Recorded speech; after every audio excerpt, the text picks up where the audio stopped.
Hello mummy and daddy, welcome to my channel. मैं हूं इंदु। आज के इस वीडियो में मैं आई फ्लू यानी कंजक्टिवाइटिस के विषय में चर्चा करने जा रही हूं।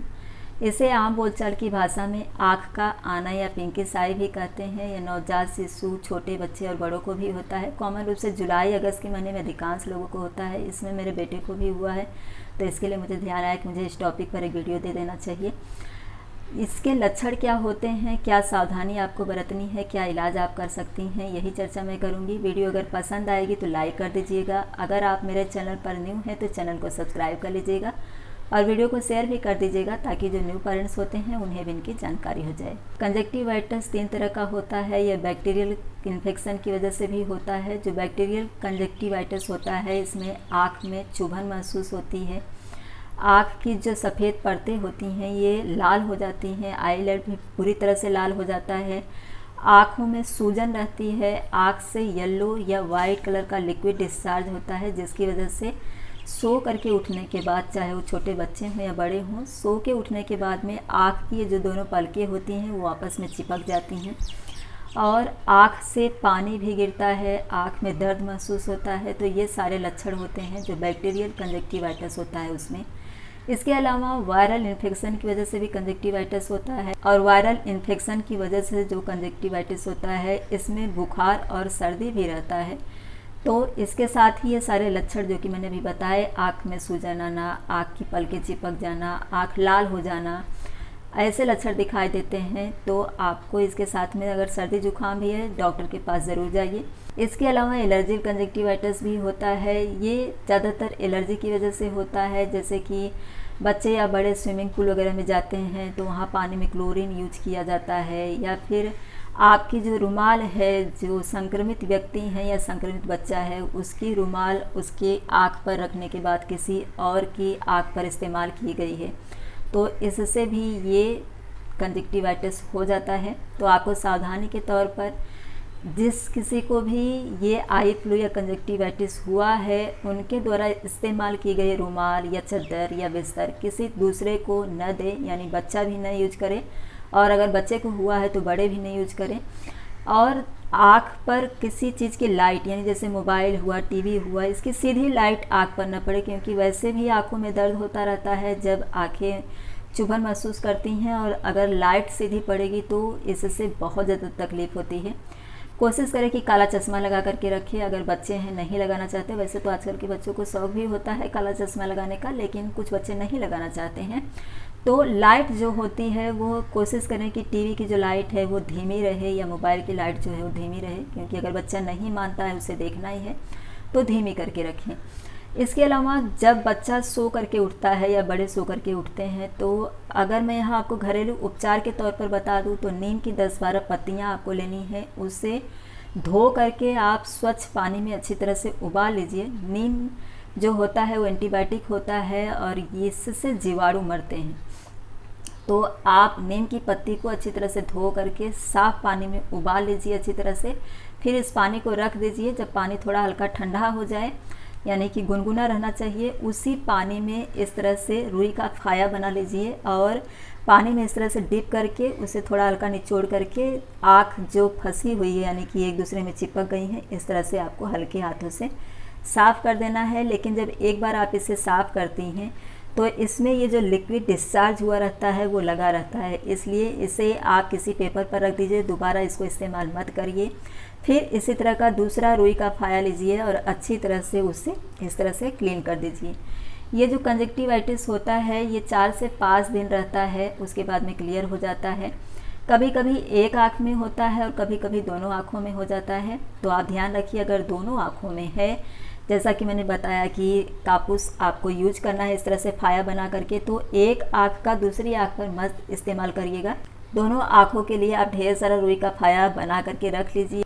एक आँख में जब आप इस रुई के फाये को इस्तेमाल करती हैं तो एक बार में इस्तेमाल करने के बाद इसे फेंक करके इसी आँख को आप फिर दूसरे ही कापूस के फाये से साफ़ करिए, क्योंकि एक बार जब आप इसे इस्तेमाल करती हैं तो इसमें वो लिक्विड चिपका हुआ रहता है, तो इससे इन्फेक्शन और ज़्यादा हो जाता है। तो एक ही रुई के फाये से आप बार बार मत क्लीन करिएगा। कम से कम 3-4 रुई का फाया आपको एक आँख को क्लीन करने के लिए लगेगा। अगर दोनों आँखों में है तो आप पहले से ही रुई के फाये बना करके रख लीजिए और दोनों आँखों को अलग अलग फाहे से आप साफ़ कर दीजिए। और ये जो नीम के पत्ते का पानी होता है ये बहुत जल्दी इन्फेक्शन को कम कर देता है, तो आप इसे इस्तेमाल कर सकती हैं। इसके अलावा आप डॉक्टर से एक जो आई ड्रॉप होता है उसे ले सकती हैं, मेडिकल पर से भी ले सकती हैं।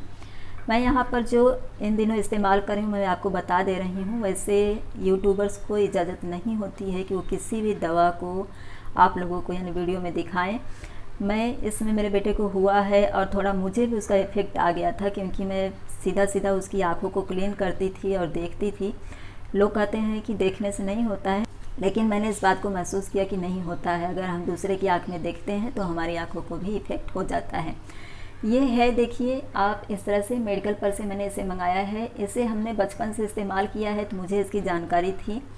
इसे आई ड्रॉप ही कहते हैं, और जब मेडिकल वाले को कहते हैं कि कंजक्टिवाइटिस के लिए आई ड्रॉप चाहिए तो इस तरह का देते हैं। इसकी बड़ी बॉटल भी आती है, लेकिन मेरे बेटे को एक ही आँख में थी तो मुझे लगा कि क्लीन हो जाएगा और मैंने 4-5 मंगा लिया था और ये ख़त्म भी हो गया। लास्ट एक बचा है जो मैं आपको यहाँ पर दिखा दे रही हूँ। तो इससे एक बार में ही इस्तेमाल करना होता है और उसके बाद में ये इसमें से पूरा जो है वो एक बार में ही ख़त्म हो जाता है एक आँख के लिए, और दूसरी आँख के लिए आपको दूसरा इस्तेमाल करना होता है।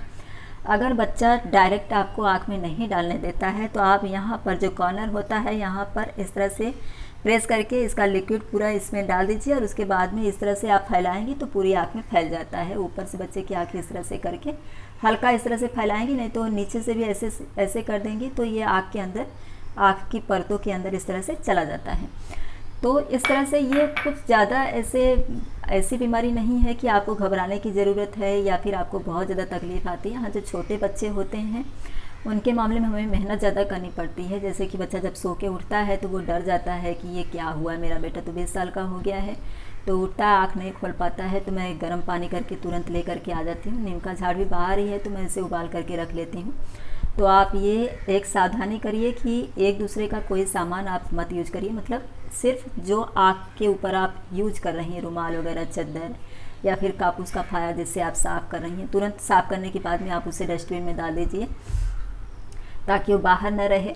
आप चाहें तो डॉक्टर को भी दिखा सकती हैं, डॉक्टर से आप आई ड्रॉप लिखवा करके ले सकती हैं। आई ड्रॉप ही फ़िलहाल इसमें डालना होता है। बहुत से लोग बहुत सी घरेलू उपाय भी बताते हैं, जैसे कि दूध की मलाई जो होती है उसे निकाल करके रुई के फाये पर रख करके इस तरह से यहाँ पर रख देना चाहिए, तो इससे जो आँखें अंदर चुभन महसूस होती है या फिर जो लाल हुई रहती है वो ठीक हो जाती है। लेकिन मैंने इस चीज़ को कभी ट्राई नहीं किया है। मैंने बचपन से ये जो मैंने आपको ड्रॉप दिखाया यही हमने यूज किया है, और मेरे बेटे को भी इस बार फर्स्ट टाइम ऐसा हुआ है तो मैंने यूज किया है, उसको कभी ऐसा नहीं हुआ था। तो आप घरेलू उपाय ज़्यादातर कोशिश करिए कि न अपनाएं, क्योंकि जो आँखें होती हैं ये बहुत नाजुक होती हैं। कोई ऐसी चीज़ जिससे आपकी आँखों को नुकसान हो तो आप इस्तेमाल मत करिएगा। आप थोड़ा सा गुलाब जल ले लीजिए और रुई का जो फाया मैंने आपको दिखाया इस पर गुलाब जल अच्छी तरह से डाल करके इस रुई के फाये को भिगा करके सोते समय इस तरह से आँखों पर रखने से आँख में जो जलन महसूस होती है और चुभन महसूस होती है उससे आराम मिलता है।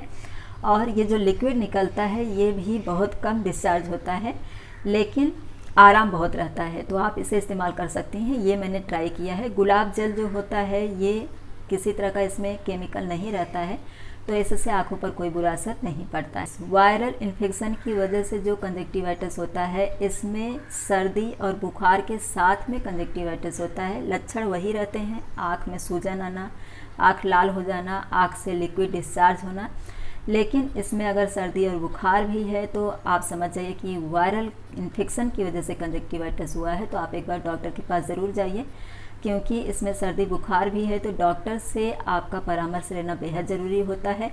इसके अलावा जो एलर्जिक कंजक्टिवाइटिस होता है इसमें भी लक्षण वही होते हैं और आपको ट्रीटमेंट भी सेम लेना है, यानी कि आपको आई ड्रॉप का इस्तेमाल करना है। अगर आप चाहें तो मेडिकल पर से ले सकती हैं, नहीं तो आप चाहें तो डॉक्टर के पास आकर के आप ले सकती हैं। आई होप कि मैंने जो जानकारी आपको इस वीडियो में दी है इससे आपके घर में अगर किसी को भी कंजक्टिवाइटिस की शिकायत हुई है तो आप उसका उचित इलाज कर सकेंगी। वीडियो अगर पसंद आई होगी तो लाइक कर दीजिएगा, चैनल को सब्सक्राइब और वीडियो को शेयर भी कर दीजिएगा, ताकि जो न्यू पेरेंट्स होते हैं उनकी भी हेल्प हो जाए। इसी तरह के एक नए टॉपिक के साथ अगले वीडियो में फिर से मिलेंगे। वीडियो देखने के लिए आप सभी का धन्यवाद।